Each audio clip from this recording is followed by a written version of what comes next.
Jacob Rees-Mogg. What went wrong then if we were going to wait till 2020? Well, nothing's gone wrong, but it's always a good idea to trust the British people and ask them for their say.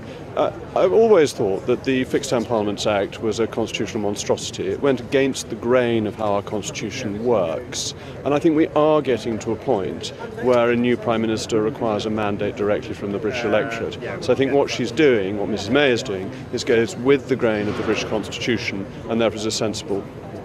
I mean, a suggestion in the newspapers yesterday, the Sunday Times, that the manifesto will actually include abolition of the Fixed Term Parliament Act. Well, I would rejoice at that. I think it's a mistaken act, partly because, as we've seen this morning, it's entirely ineffective. No opposition leader can say, oh no, I'll be opposed to a general election because I'd really like you to carry on in government. That's not a position an opposition leader could ever credibly take.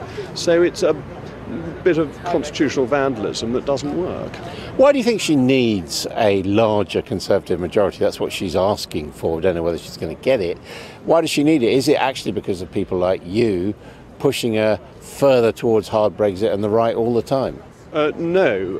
The issue is not people in my position, because if Mrs May wanted to do things that people like me didn't like, she would get support from the Labour and the Lib Dem and the Scottish National benches. So there's no question of the Brexiteers holding the government to ransom. You have pushed them quite a long way already, haven't you, towards leaving the single market, leaving the customs union? That's a complete misunderstanding, as you know perfectly well, that the numbers don't add up that way. That if the Tory Brexiteers, people who campaigned for Brexit, voted against the government would always get its business through, because the pro-Remain are a much larger number in the House of Commons. It's never been a risk from the pro-Leavers, and that's always, to my mind, been a misunderstanding, a misspin of events. But she is the leader of the Conservative Party, and she would like to keep her party together, wouldn't she?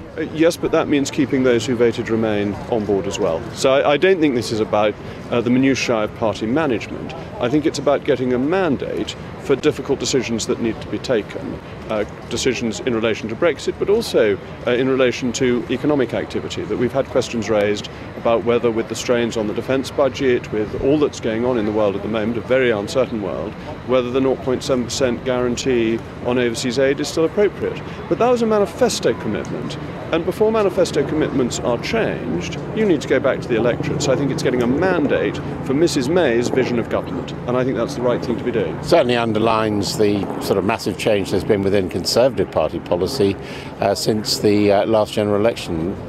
I think that's right. I think we have a quasi-presidential system, and the views of the Prime Minister are extremely important, and is why I do feel we are moving constitutionally, evolving to a situation where it will be expected that a new Prime Minister gets a new mandate.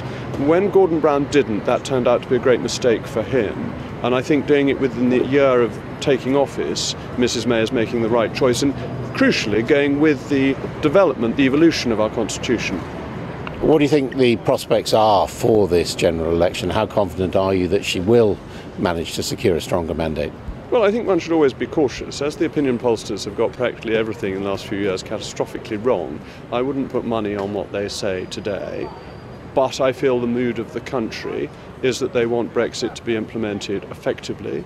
They like the clear leadership that Mrs May gives, the sense of direction. They like the values that she expresses. So yes, I'm full of hope, full of optimism.